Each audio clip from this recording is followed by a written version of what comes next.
Greetings friends, this is Hamilcar with Hamilcar Gaming, and I'm here in a video installment for my How to Be a Better Game Master series. Now, in the first video for my series, I discussed the roles of a GM as I see it, and one of those main concepts was to talk about that they are the facilitator of the story that goes on as part of the role-playing experience.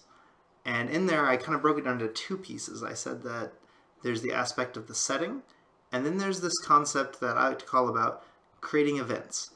And I've had a lot of questions before about, specifics on exactly what that is from other people who've asked kind of how I GM. And really, it ties in with a question that I've heard a lot that is, what do I do when players don't do what I expect them to do? And I know at one point someone said, what do you do when players don't do what you expect them to do? And my answer to them was, I don't automatically expect players to do anything. I try to present them with things and then allow them to make their choices. Now, some GMs may be comfortable with being, facilitating and game mastering a game where they kind of play off the cuff or improvise. And the truth is, even though that's what it sounds like I'm saying, that's not really what I do. I think I'm all right with improvising when it comes to kind of a smaller scale, but when it's talking about a large story, I actually prefer to do some planning. And so I'm going to show you my method, which initializes by talking about the concept of setting up the event, and that honestly you could stop there. But I go a little bit further where I do a decision tree where I kind of flowchart what I think the players will do, and then I have my event react to it. And what that does for me is it means that as a story happens, I can react quickly to the choices the players make. And it gives a really kind of cool effect where with a little bit of upfront work, the players still have that freedom of choice. You're not railroading them or kind of forcing them to do things as a game master, but you also can keep pacing and flow and actually kind of have the illusion of being prepared. And in some ways you are, but you didn't plan everything out. You weren't creating only a linear option for your players. You actually give them some options. And so I'm going to use an example that I had from a campaign that I did a while back, and so I'm going to go ahead and use this area here to show a little bit about what my process was. And so in this story, what I had kind of created was that there were these two factions. I had this nation of elves, then I had a nation of kind of wolf creatures that I kind of created. I think I called them wolfkin. And for the sake of this example, that's what we'll call them. And I was having where the event is that there was an agent of chaos that was trying to sow discord, and its ultimate goal was to cause war. I think in my situation, it was a demonic shapeshifter that fed off of strife and suffering. And so its ultimate goal was to bring these two nations to destroy each other.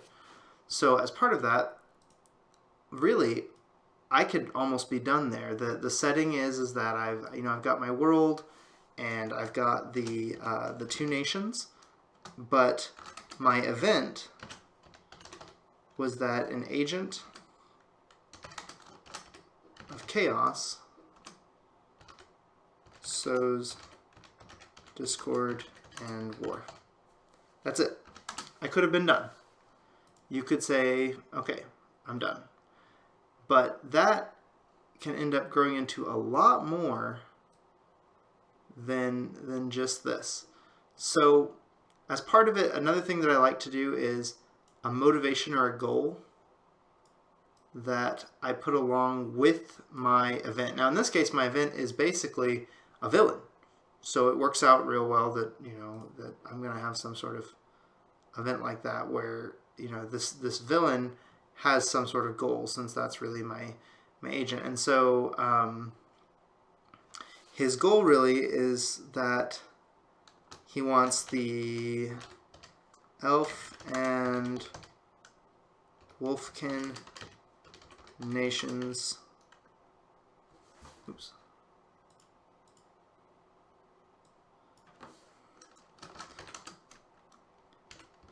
Elf and Wolfkin nations at war. So the reason I write this out, and it kind of goes along with what was there as the initial setup, is that if I have this goal, then whenever I think about what the players might do, I can think about how does my event, or my villain in this case, react to it. How does the event evolve based on what the players choose? So as part of that, you have to work back now. And I think sometimes there's that GMs will start with this, and I actually prefer to start with my event or my trigger, the big challenge, the problem, and then I work back to the hook. So the concept of the hook is how do you get the players to want to be involved? What is the thing that the event that you pop them into to try to pull them into it? And I have some videos I'm going to create for how to be a better player that talk about something I like to do where I have new players do a character foundation event together where they kind of create their own backstories. And one of the main reasons for that is that it makes your starting hooks much easier. I think hooks are easier in an established story than they are at the beginning. Sometimes it's very hard to say you've got this group of players who don't know each other. Why would they even work together? The nice thing about that event is it kind of takes away some of that question and helps with hook. But in this case, in this example I'm doing, and this campaign, the hook was already pretty much, the story was already going, so the hook was a little bit easier to kind of create. So with that, the hook that I ended up choosing to do was that there was battle-wounded elves that the players happened upon, and they were dying. So there isn't any combat or anything, but there's kind of a skill challenge or a problem where the players have to quickly try to save these people. And so assuming the party's good, they're going to try and save them. As a follow-up to that, the elves give a biased story about the evil wolves. And finally, they'll ask for aid. So this is kind of the concept of this hook that I wanted to have out at the very beginning. So this is that initial part, and this is the hook. So there's a lot of options that can come from this, and as I see it, so here's where I've got this event, I've got this hook, and so now I'm kind of planning out what do I think the players might do. And so from this, my natural thing was that I kind of had three directions that the players might end up choosing to go. So the first one was that I could see that the players might actually decide to ignore it. I mean, it's always an option. So let's say, and this gets into what happens when the players don't do what you expect, because with a hook like this, I would hope that the players would actually want to be involved. But, so they decide to not to get involved. That is a valid option. So I'm going to write it down as an option here. Another one is that the PCs join the elves in an attack against the wolves. So that's an option. Or it could be that the PCs decide to investigate the wolfkin on their own. Now, in an open system like a role-playing game, it's very possible the players do none of these things. But I found that 95 to 99% of the time, they're going to go down one of these sorts of paths. And so by me thinking ahead of time, I can kind of plan a little bit And so I've got these kind of three directions that I see things going. And this is all guess. The players are going to make their decisions. They're going to choose what they want to do. So let's say that they go down this middle path here. I'm going to say that when this attack happens, what I'm going to try and pull as a GM is that I'm going to have that the wolfkin are protecting their young. And the attack is on their home. And one of the things I'm trying to elicit here is a bit of an emotional / moral hook where I don't want to dictate what the players do, but I'm giving a hint to them that there's probably more involved here than something as linear as good guy, bad guy. I don't really like the idea. I usually prefer to have kind of these shades of gray. So this will kind of be like a middle hook where if they went down this path, I'm saying, whoa, whoa, whoa, there's more involved here. So from here, there's actually a couple of options where, you know, maybe this brings them back over to this. This pulls them back. I mean, it also could be that they continue to, you know, annihilate those in their houses. So we'll still have an option that the players decide to continue to fight with the elves and take down the wolfkin and all that sort of thing. So let's say we come over here, and we'll go down this tree a little bit. So let's say that they decide to do this and they hear both sides of the story. So now the players have this option out here where they've heard both sides of the story, and they've got some interesting. They could decide even after hearing it that they're going to still side with the elves and continue on their attack against the wolfkin. So, you know, that's always an option. And then on the other side of things, they could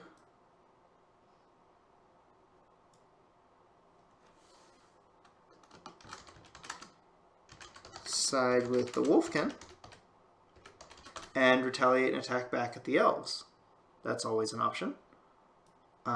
So I'll go ahead and plan that. And then I'll have to bring this down and around, but a third option I had thought of is that they kind of try to find some sort of peaceful solution.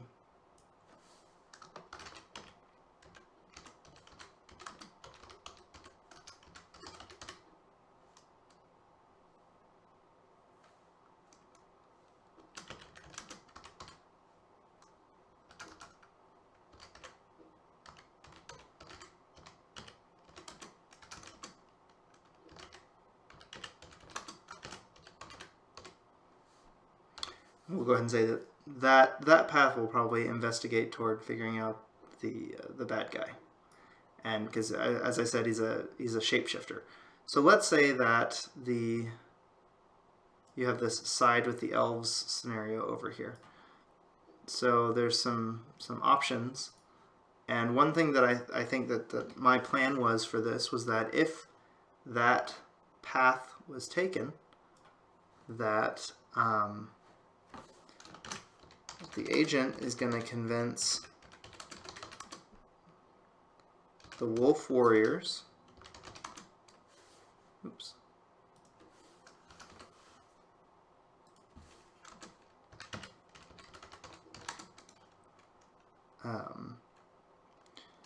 to seek power and become bound as demonic beasts.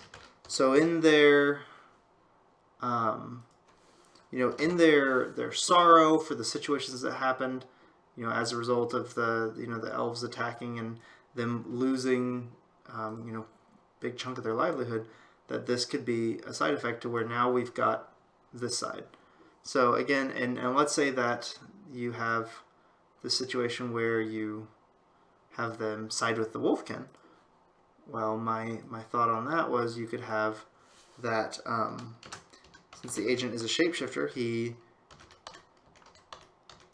convinces the elves to elect a warmonger councilman, which I can have be the agent in disguise, as kind of a leader for them, or maybe like an emperor or something like that, to where he has, either way that these go, he has gained power. And so from my point of view, no matter which way the players go, unless they come to this sort of solution, which we can get to, the Agent of Chaos is still pushing his goal. He's willing to play either side against the other. And so that kind of can lead to this concept. So, in both of these scenarios, I believe that it's going to fall into some sort of war.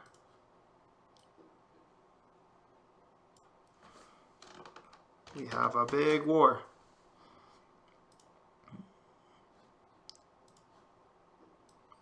So I'm going to put this over here to the side just so that we can see that effectively the warmonger's trying to make these things happen. So we get to a big war. If the players don't get involved, then what I would likely do, which kind of brings them in, is that progress the events of both sides and lead to a war.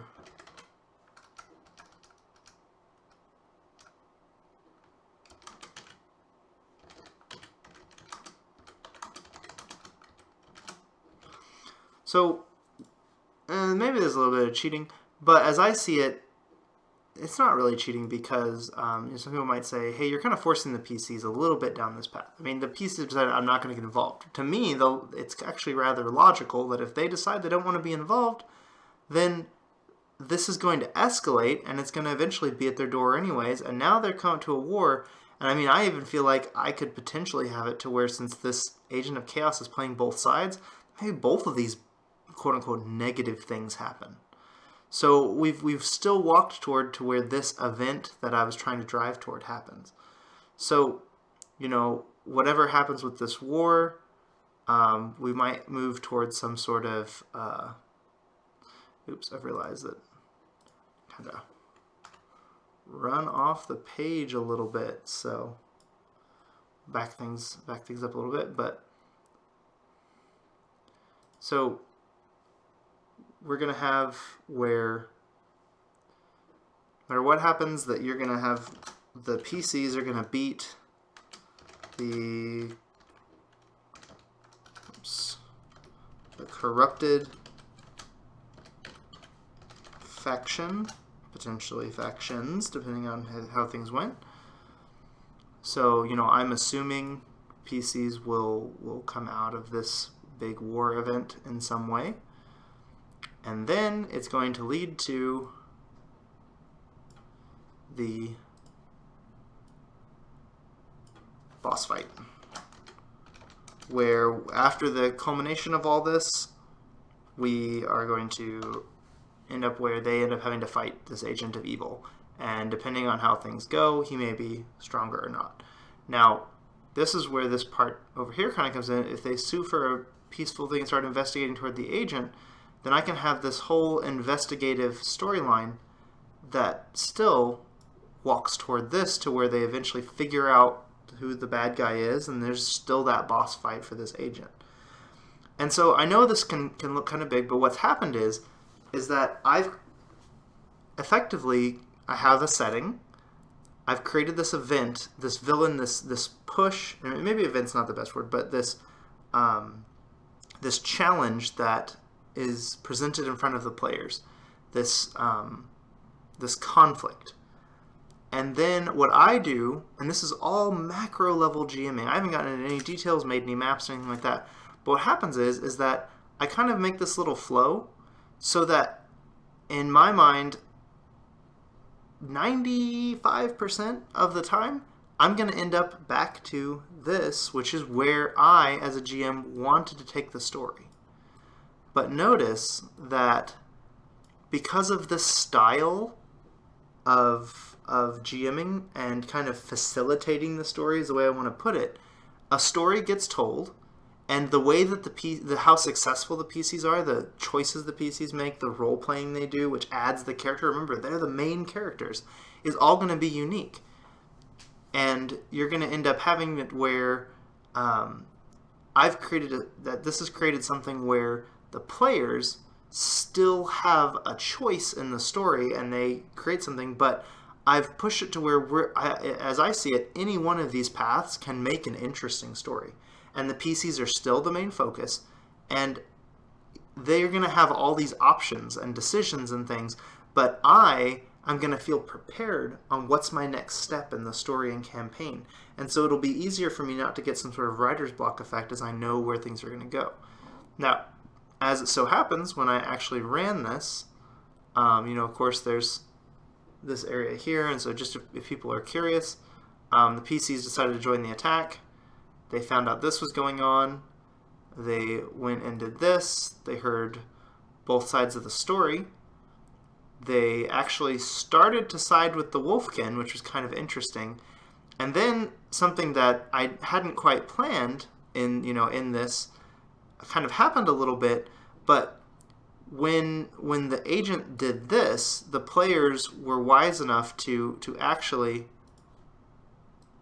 kind of do this sort of thing. They tried to de-escalate things, and even though they still had to fight against the elves, they kind of came to some half and half to where a war started that they were able to stop and move into a boss fight. So in a way, I kind of went down this side, but I also had it to where it kind of jumped this way too. And so it almost ended up being kind of a half and half, where the war wasn't as bad as it had been if they had sided 100%, but they also still got this peaceful solution idea where they were able to push toward that solution. Actually, I thought it was a very interesting story. But notice that, I had all this work out here, and it never had to happen. In fact, I'd say this is probably, in my opinion, maybe the more boring side, where the players kind of ignored the hook. I always planned for it, although I found that most good parties are excited. The players are excited to play, and they're excited to join the hook. Oftentimes when a party is not joining the hook, I can tie it to two things. It's usually either the story hook's not that strong, or the players aren't that interested, or you might have some player personality problems where maybe it comes all the way back to that why are we role-playing issue, where maybe they're not role-playing for the best reasons if their focus is not on the story elements. Usually paying attention to your GM's hooks makes for better storytelling. So most more experienced players, or those who I think are kind of role-playing for the right reasons, are going to move toward the hook anyway. But this is just an example to talk about where, when I talk about some of the way that I try to plan for a campaign. I know this is a bit of a heavy video, but personally I feel like this is the best way to really relate how I do things. And so this is an example from a previous one, and it's not always this hard. Sometimes your stories are a little more linear, and there's the obvious hook, and they go down it, and then there's they decide not to. As you can see here, I'm a big fan of trying to present things as being black and white when there's really shades of gray involved. In this point of view, both sides see themselves as a hero, and the parties might side with different sides at different points. And personally, I feel like that makes for a very enjoyable situation and fun storytelling.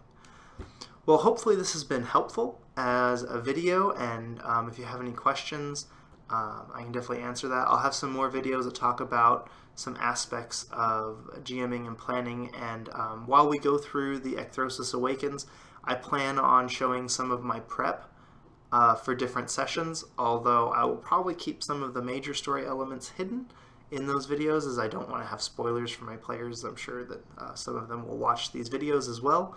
But at least I can talk in generals, or I could talk in specific things that I planned for a specific session. And those videos, of course, I'll show after the session has happened, so the players don't have any spoilers.